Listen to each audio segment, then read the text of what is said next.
ورحمۃ اللہ وبرکاتہ۔ اہلاً و سہلاً اقرا محد الحافظات پشاور شار ورثہ جماعت خاصہ اول مضمون تفسیر سبق نمبر 6 سورۃ العصر۔ بسم اللہ الرحمن الرحیم۔ ترجمے کی طرف دیکھیں۔ والعصر، قسم ہے زمانے کی، ان الانسان لفی خسر، بے شک سب انسان خسارے میں ہیں، الا الذین آمنوا، مگر وہ لوگ جو ایمان لائے، وعملوا الصالحات، اور انہوں نے نیک اعمال کیے، وتواصوا بالحق، اور حق پر قائم رہنے کی تاکید کرتے رہے، وتواصوا بالصبر، اور ایک دوسرے کو صبر کی تلقین کرتے رہے۔ سورہ عصر کی فضیلت کیا ہے تو اس کے بارے میں اب میں آپ کو بتاؤں گی۔ حضرت عبیداللہ ابن حسن رضی اللہ تعالیٰ عنہ فرماتے ہیں کہ رسول اللہ صلی اللہ علیہ وسلم کے صحابہ کرام میں سے 2 شخص ایسے تھے کہ جب وہ آپس میں ملتے تھے تو اس وقت تک جدا نہیں ہوتے تھے جب تک کہ ایک دوسرے کے سامنے سورہ عصر نہ پڑھ لیتے تھے۔ سورہ عصر کی شان نزول کیا ہے تو شان نزول اس کی یہ ہے کہ کلدہ ابن اسید، جن کو ابو الاسیدین بھی کہتے تھے، زمانہ جاہلیت میں حضرت ابوبکر صدیق رضی اللہ تعالیٰ عنہ کا دوست تھا۔ حضرت ابوبکر صدیق رضی اللہ تعالیٰ عنہ کے اسلام لانے کے بعد ایک دن انہوں نے آپ سے ملاقات کی اور کہا کہ اے ابوبکر، آپ نہایت عقل مندی اور ہوشیاری سے جو ہے وہ تاجروں سے نفع کماتے رہے، آپ کو کیا ہو گیا کہ ایک دم آپ جو ہے نقصان میں پڑ گئے، خسارے میں پڑ گئے، اور آپ نے اپنے باپ دادا کے دین کو بھی چھوڑ دیا۔ لات اور عزا یہ دونوں بت تھے، تو پہلے زمانے جاہلیت میں ان کی جو ہے وہ عبادت، ہمارے جاہلیت میں لوگ ان کی عبادت کیا کرتے تھے۔ تو یہاں پر جو ہے کلدہ ابن اسید نے ابوبکر سے کہا کہ آپ نے لات اور عزا کی عبادت بھی چھوڑ دی، اس سے محروم ہو گئے اور ان کی شفاعت سے مایوس ہو گئے۔ حضرت ابوبکر صدیق رضی اللہ تعالیٰ عنہ نے اس نادان سے یہ فرمایا کہ حق کو قبول اور نیکوں کے اختیار کر لیتا ہے، یعنی جو آدمی حق کو قبول کر لیتا ہے اور نیکی کو اختیار کر لیتا ہے تو وہ ہرگز خسارے میں نہیں رہ سکتا۔ تو اللہ تعالیٰ نے یہ صورت نازل فرمائی، اور یہ صورت نازل فرما کر حضرت ابوبکر صدیق رضی اللہ تعالیٰ عنہ کی تائید فرمائی، یعنی ان کی مدد فرمائی۔ اب سورہ عصر کی لغات کی طرف دیکھیں۔ العصر،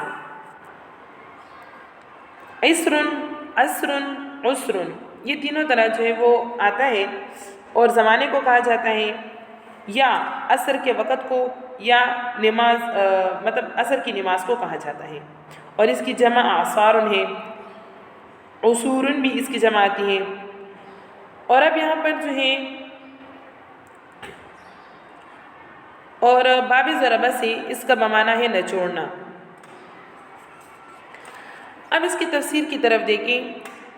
اس صورت میں اللہ تعالیٰ نے عصر کی قسم کھائی ہے اور فرمایا، یعنی عصر کی قسم کھا کر اللہ تعالیٰ نے فرمایا کہ نوع انسان بڑے خسارے میں ہے، اور اس خسارے سے صرف وہ لوگ مستثنیٰ ہیں، یعنی وہ لوگ اس سے نکلے ہوئے ہیں جو 4 چیزوں کے پابند ہیں۔ نمبر 1 ایمان، نمبر 2 عمل صالح، نمبر 3 تواصی بالحق، اور نمبر 4 تواصی بالصبر، یعنی جو حق کی وصیت کرتا ہے اور صبر کی تلقین کرتا ہے۔ تو دنیا اور آخرت کے خسارے سے بچتے ہوئے عظیم فائدہ حاصل کرنے کا یہ قرآنی نسخہ 4 اجزاء سے مرکب ہے، یعنی ان سے بنا ہوا ہے، اور ان میں سے پہلے 2 جز ایمان اور عمل صالح یہ اپنی ذات کی اصلاح سے متعلق ہے، مطلب اگر کوئی ایمان لائے اور نیک اعمال کرے تو یہ اس کی اپنے ذات کی اصلاح ہے، اور دوسرے 2 جز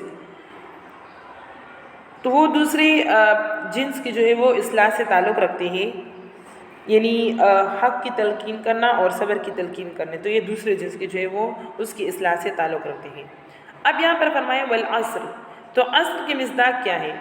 لفظ عصر کے مشہور 3 معنی ہیں۔ نمبر 1 زمانہ، نمبر 2 دن کا آخری حصہ، نمبر 3 نماز عصر۔ یہاں تینوں معنی درست ہیں۔ حضرت ابن عباس رضی اللہ تعالیٰ عنہ نے زمانے کے معنی مراد لیے ہیں، اور بعض نے دن کا آخری حصہ مراد لیا ہے، اور بعض نے زوال سے غروب تک، اور بعض نے دن کی آخری گھڑی مراد لی ہے۔ مقاتل رحمہ اللہ نے کہا کہ اس سے مراد نماز عصر ہے۔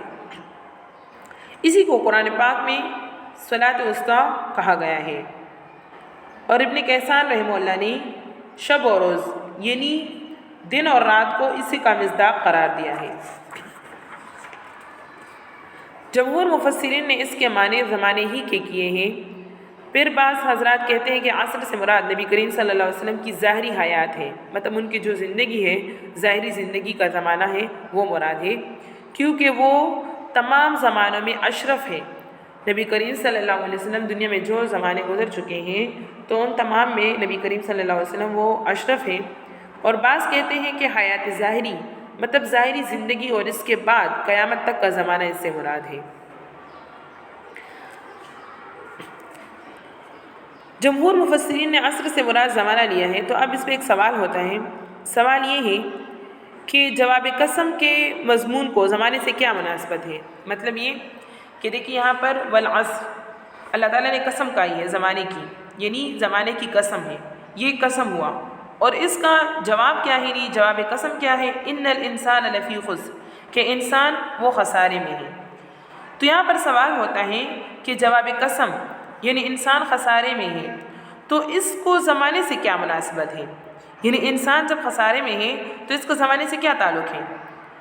کیونکہ قسم اور اس کے جواب میں مناسبت ضروری ہوتی ہے، اور یہاں پر تو مناسبت نہیں آئی، تو جواب اس کا یہ ہے، عام مفسرین نے فرمایا کہ انسان اور اس کے تمام حالات کا وجود زمانے ہی میں ہوتا ہے، مطلب انسان پیدا ہوتا ہے تو وہ زمانے ہی میں پیدا ہوتا ہے، اور پھر اس کے جو حالات اس کو پیش آتے ہیں تو وہ زمانے ہی میں پیش آتے ہیں، اور جن اعمال کی ہدایت اس صورت میں دی گئی ہے، مطلب اس سورہ عصر میں جن اعمال کی ہدایت دی گئی ہے تو وہ بھی اسی زمانے کے دن اور رات میں ہوں گے۔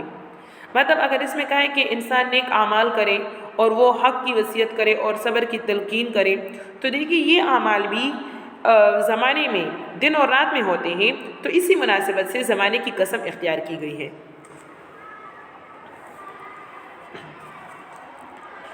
ایمان اور عمل صالح کا تعلق تو خود انسان کی اپنی ذات سے ہے، البتہ یہاں پر فرمایا وَتَوَاصَوْا بِالْحَقِّ وَتَوَاصَوْا بِالصَّبْرِ، تو دیکھیے إِلَّا الَّذِينَ آمَنُوا وَعَمِلُوا الصَّالِحَاتِ، تو ایمان اور عمل صالح کا تعلق تو انسان کی اپنی ذات سے ہوا، لیکن آگے فرمایا وَتَوَاصَوْا بِالْحَقِّ وَتَوَاصَوْا بِالصَّبْرِ، تو یہاں پر یہ تواصی بالحق اور تواصی بالصبر کی وضاحت یہاں پر کر رہے ہیں کہ ان سے کیا مراد ہے۔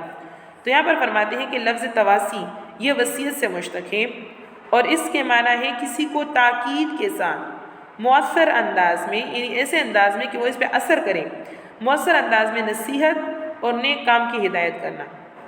اسی وجہ سے مرنے والا جو کچھ بعد والوں کے لیے ہدایت دیتا ہے اس کو وصیت کہتے ہیں۔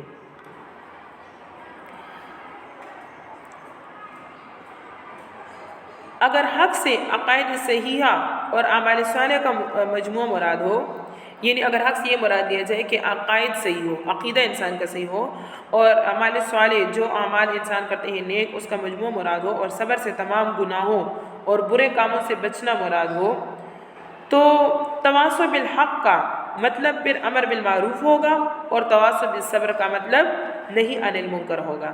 یعنی حق کا معنی اگر یہ لیا جائے کہ عقائد صحیح ہو اور اعمال صالح کا مجموعہ مراد ہو، تو پھر اس تواصی بالحق سے مراد امر بالمعروف یعنی نیکی کا حکم کرنا، اچھے باتوں کا حکم کرنا، اور تواصی بالصبر کا حاصل نہی عن المنکر ہوگا، یعنی برائی کے کاموں سے منع کرنا ہوگا۔